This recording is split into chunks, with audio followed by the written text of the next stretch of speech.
Hello বন্ধুরা, আশা করি সকলেই ভালো আছেন। আজকে এই পেজে যে ভিডিওটা নিয়ে আসছি তা হলো যে আমি ঈশ্বরগঞ্জ চৌকি আদালত, নান্দাইল, গরিপুর এবং ঈশ্বরগঞ্জ মিলে যে জমি জমার মামলা হয়, অর্থাৎ দেওয়ানি আদালত হিসেবে কাজ করে বা পারিবারিক মামলাগুলো হয়, সেই কোর্টে কিন্তু আজকে থাকবো, আজকে রোববার।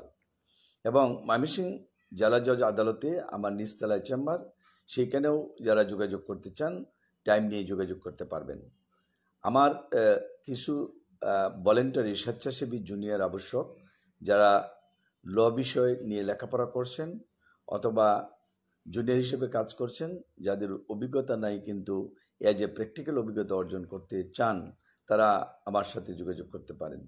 এবং যারা নান্দাইল, গরিপুর, ঈশ্বরগঞ্জ, দোপাড়া, ফুলপুর, ফুলবাড়িয়া, ত্রিশাল, ভালুকা, বিভিন্ন অঞ্চলে মানবাধিকার কর্মী হিসেবে কাজ করেন, যে কিন্তু আপনার একজন অ্যাডভোকেটের সাথে হয়তো ভালো সম্পর্ক নাই, তারা আমাদের সাথে যোগাযোগ করে আপনার এলাকায় যে মানবাধিকার